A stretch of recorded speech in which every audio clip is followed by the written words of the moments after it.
রাজ্যের তাদের প্রতি একটুখানি ক্ষুব্ধ বক্তব্য যারা রাখছেন তারা মোটেই সন্তুষ্ট না, ক্ষুব্ধ। দেখুন, ভোটে হার জিতে হয় তাতে একটু মনে প্রভাব পড়ে, কিন্তু ব্যাপারটা যেভাবে সংগঠন একবারে পশ্চিমবঙ্গে শুয়ে পড়েছিল, কর্মীরা বেরোননি, কর্মীদের বার করতে গিয়ে আমি তো মেদিনীপুরে 1 বছর 1.25 বছর ধরে লেগে বুথ অবধি সংগঠন তৈরি করেছিলাম, সব গ্রামে গেছিলাম। সেখানে 304 কোটি টাকা দিয়ে কাঁসাই ব্রিজের স্যাংশন করেছিলাম, টেন্ডার 50 বছরের পেন্ডিং, এবং শিলাবতী 2টো ব্রিজ গডকরিজির কাছ থেকে। 500টা গ্রামে সোলার লাইটের আমি পারমিশন করি, 250 গ্রামে লেগে গেছিলো, আরও 250 গ্রামে প্রসেসে আছে।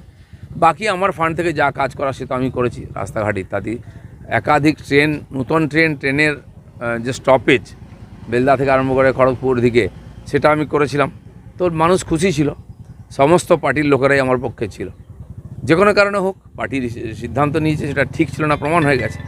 তো আমি বাকি জায়গায়ও করব, কিন্তু সংগঠন যেভাবে ঢিলে হয়ে গেছে সব জায়গায়, বুথে আমরা প্রথমে লোক খুঁজে পাইনি, খুঁজে দাঁড় করাতে এজেন্ট খুঁজতেও হয়েছে। তো দুর্বলতা ছিল সংগঠনের, সেই জন্য সব জায়গায় সার্বিকভাবে আমাদের ভোট কমেছে এবং হার হয়েছে। আরেকটা জিনিস হচ্ছে যে এই যে বিকশিত ভারত থেকে শুরু করে মোদি গ্যারেন্টি, এই যে সব কথাগুলো বলা প্রচারে নিয়ে এসেছিলেন, তার থেকে কি রাজ্যের শাসক দল তাদের যে প্রচার ছিল, আদৌ কি এই মোদি গ্যারেন্টি, বিকশিত ভারত, এগুলো কি সাধারণ মানুষের মধ্যে দেখিয়ে মোদিজির রাজনীতি বা বিজেপির রাজনীতি হচ্ছে রাষ্ট্রের স্বার্থে, বাকি সব জায়গায় পার্টির স্বার্থে, ব্যক্তি স্বার্থে রাজনীতি হয়। পশ্চিমবাংলায়ও তাই হয়েছে। ভোট কিনে নাও, ইলেকশন জিতে যাও, তারপর 5 বছর লুট করো, সেই চলেছে, আগামী দিনেও চলবে। কিন্তু নরেন্দ্র মোদী বারবার বলেছেন আমরা ভোটের জন্য রাজনীতি করি না, ইলেকশনের দেখে রাজনীতি করেন, সেটাই করেছেন উনি। সেটাও করতে হবে, ভোটের জন্যও করতে হবে। পার্টি না জিতলে সরকার চলবে কী করে? আমার মনে হয় যে প্রজেক্টগুলো করে লাভ পাওয়া যায় না, যেমন সংখ্যালঘু ভোট, তারা সবচেয়ে বেশি কেন্দ্র সরকারের গরিব কল্যাণ যোজনার সুবিধা পেয়েছে, রেশন থেকে বাড়িঘর সব হিসাবও বলছে, কিন্তু তারা ভোট দেয়নি। আমরা চেষ্টা করেছি সবার জন্য, সবকা সাথ সবকা বিকাশ স্লোগান, সবার জন্য কাজ করছে বিজেপি। সবাই ভোট দেবে এরকম নয়, কিন্তু দেশকে এগিয়ে নিয়ে যেতে হলে সবাইকে উন্নয়নের ধারা তার বাড়ির মধ্যে পৌঁছে দিতে হবে। কালকে হলে বলো এই যাবো সবাই বল যাবো। সেটা হচ্ছে যে একটা তো আপনি নিজেই বলছেন কাঠিবাজি চক্রান্ত হয়েছে, আপনাদের আসন কমে। আমি বলিনি, আপনারা জিজ্ঞেস করেছেন তাই। কাঠি রাজনীতিতে হবে না, কাঠি কোথায় হবে?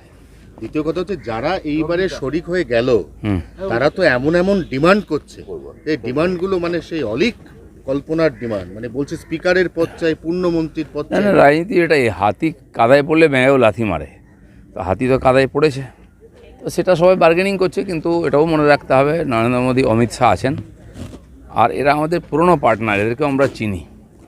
তারা একটু বেশি দাম রাখছেন, যতটা বেশি পাওয়া যায়, কিন্তু সরকার চালিয়ে লোককে সুশাসন দিতে হবে, কারণ লোক ম্যান্ডেট দিয়েছে বিজেপির পক্ষে এবং এনডিএর পক্ষে, সেটা যেন ভুলে না যান। আঞ্চলিক দল সবসময় নিজের কথাই ভাবে, তারা ইতিহাসই বলছে ওদের অনেক আমাদের পার্টনার ছিল, অনেক পুরনো, আমরা কাউকে ছাড়িনি, অনেকে নিজের স্বার্থে ছেড়ে গেছে, আবার নিজের স্বার্থে চলে এসছে, এসব চলতেই থাকে। দাদা, গত 10 বছর ধরে মোদির একটা মিশন ছিল, যার নাম ছিল বিকশিত ভারত। সেই মিশনটা এবার যদি পদে পদে শরিকদের অঙ্গুলি হেলনে একটা সরকারকে চলতে হয়, তাহলে তো সেই ভিশন, দেশকে এগিয়ে নিয়ে যাব, চন্দ্রাভিযান, সূর্যাভিযান, এগুলো তো দেখুন, নরেন্দ্র মোদী ভোটের জন্য রাজনীতি করেন না বা সরকার চালান না, তিনি উন্নয়নের জন্য আর সত্যি বিকশিত ভারতের জন্য একটা রোডম্যাপ তৈরি হয়ে গেছে, সেটা সবাই জানে। আমার মনে হয় না ওতে কোনো বিশেষ বাধা আসবে। দেশের আর্থিক স্থিতি খুব ভালো, কালেকশন ভালো হচ্ছে, প্রায় 2.25 লাখ টাকা গত বছর, 2.25 লাখ কোটি টাকা গত মাসেতে, আর জিএসটি কালেকশন হয়েছে, যেটা 40,000 থেকে শুরু হয়েছিল। তো সেই জন্য টাকার অভাব হবে না, ইচ্ছার অভাব নেই, কাজও হচ্ছে। আর আমার মনে হয় যারা আছেন এ ধরনের করবেন, তাদেরকে নিজের এলাকায়ও জবাব দিতে হবে। আপনাদের মনে আছে 2004-এর কথা, সেবারে যারা বার্গেনিং করেছিলেন অটলজি সরকার যাওয়ার সময়, তারা সাফ হয়ে গেছিলেন, তার মধ্যে মমতা ব্যানার্জির পার্টিও ছিল। এবার প্রশ্ন হচ্ছে যে আক্রান্ত কর্মী যারা 21-এর বিধানসভার পরে পোস্টপোল ভায়োলেন্সে আক্রান্ত হয়েছেন, এবারে 2024-এ তারা প্রিপোল পোস্টপোল 2 ধরনের ভায়োলেন্সে আক্রান্ত হয়েছেন, তাদের মনোবল চাঙ্গা করে আবার দলের কাজে লাগানো, আপনি দীর্ঘদিন ধরে এই রাজ্যের দায়িত্ব সামলেছেন, এটা কতটা কঠিন বা চ্যালেঞ্জিং? এখন ইলেকশন এলেই পশ্চিমবাংলায় এরকম হয়, ইলেকশনের আগে, ইলেকশনের সময়, ইলেকশনের পরে হিংসা হয়, স্বাভাবিক। আর এরা যারা বিজেপি করছেন তারা জানেন, এই জেনেই বিজেপি করতে এসছেন। আমার অভিজ্ঞতা গত প্রায় 10 বছর হতে গেল, আমি দেখছি এই পরিস্থিতির মধ্যে লড়াই করে আমরা পার্টিকে এগিয়ে দিয়েছি। যাদের উপর অত্যাচার হচ্ছে, বাড়ি ভাঙা হচ্ছে, এখনও চলছে, পার্টি তাদের সঙ্গে আছে, যথাসম্ভব চেষ্টা করছে। পুলিশের উপর ভরসা করি আমরা, কিন্তু পুলিশের উপর তো কেউ ভরসা করে আর, কিন্তু উপায় নেই।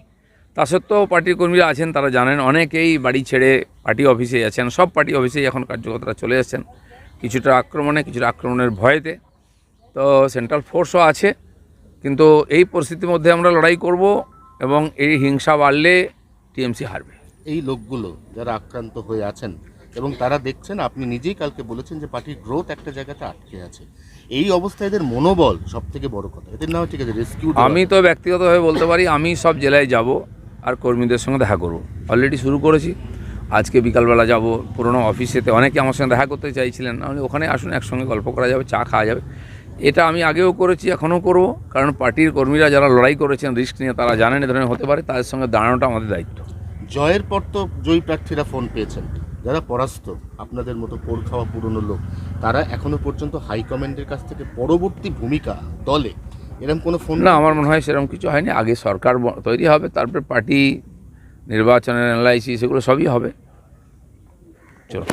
আমার কোশ্চেন আছে, মেদিনীপুরের সাংসদ হয়ে আপনি সেখানকার মানুষের পাশে থাকতেন, তাদের বাড়ি যেতেন, বর্ধমানের প্রার্থী হয়ে সেখানেও তাদের পাশে ছিলেন, কথা বললেন।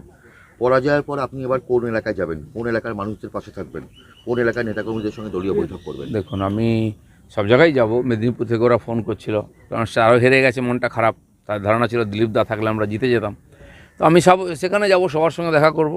বর্ধমানে আমি লড়াই করেছি, আমার কর্মীরা সঙ্গে ছিলেন, সেখানেও সমস্যা হয়েছে। কাল রাত্রেবেলাও রাত অবধি ফোন এসছে, অনেক জায়গায় ঢিল মারা হচ্ছে, বাড়ি ভাঙা হচ্ছে, কর্মীদের মারা হচ্ছে। আমি সেদিন 8টা অবধি ছিলাম, দেখে এসেছি। কালকেও রাত্রেও তাই চলেছে। বর্ধমানেও যাব আমি, শুধু তারিখ বর্ধমান বা মেদিনীপুর নয়, আমি রাজ্য সভাপতি হিসাবে পুরো প্রদেশে ঘুরতাম, সব জায়গায় সমস্যার সমাধানে ছিলাম, লড়াইয়ের জবাব দিতাম। সে আমার ভূমিকা থাকবে, পার্টি আমাকে দায়িত্ব দিক বা না দিক, আমি যতদিন রাজনীতিতে থাকবো কর্মীদের সঙ্গেই থাকবো।